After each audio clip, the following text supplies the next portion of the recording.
Hello, my name is Anna Cook, and this is my presentation on cultural diversity in the Shawnee Mission School District. I would first emphasize what it is to understand cultural diversity. Our particular district is made up of a variety of cultures, countries, languages, and traditions in all of our 5 areas. This is a strength, and we should not only accept it, but celebrate our differences. Because ultimately, whether you're a student, a teacher, an administrator, a professional within our building, we all have shared goals, and that are the safety of everyone, the well-being. We want to be accepted and have acceptance, and we all want to be educated. To fully embrace and understand diversity, one must understand what it is to respect what is different. And I think that that's a lot harder to embody than what people, just saying it. Eliminating fear or biases of what is unfamiliar and acknowledging where we need to have extra training. No culture is superior, and leading with acceptance and respect for all is key. It's imperative. I think it's important to look at what is culture? What does culture include?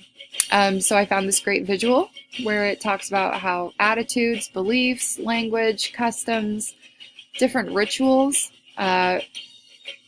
behavior, faith and religion, food, art, drama, and music.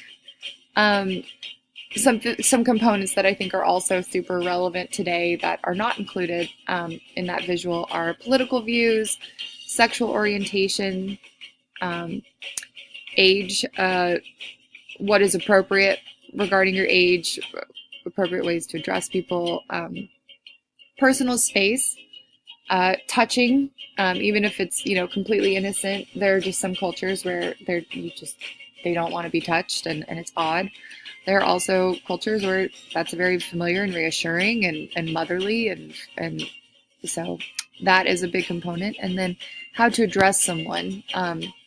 What pronoun do they go by? Mr. or Miss? Can you have an affectionate nickname for them? Things like that. Why should we value cultural diversity? Our world is becoming more connected through our technology. Demographics are changing worldwide pretty drastically, especially, I live in an urban part of Kansas City, and just looking at the statistics on KSDE, the changes that my school is going through already is pretty incredible. It's just important that we learn acceptance and respect as our own society goes through changes, and that we can grow with those changes. How can SMSD be leaders in cultural diversity? Teachers and administrators can offer support to others with diverse backgrounds, and this includes students and other coworkers, having training and knowledge of special holidays, customs, and values that could potentially affect the educational environment and expectations we have. I think it's really key to have a healthy and open discussion about how everyone is constantly learning. If you grew up in a rural Nebraska your entire life, and then you meet your first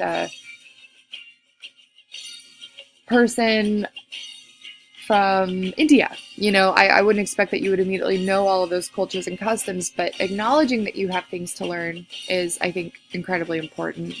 Having procedures and training in place for those who resist respecting and accepting diversity, and our number one priority is also keeping students safe.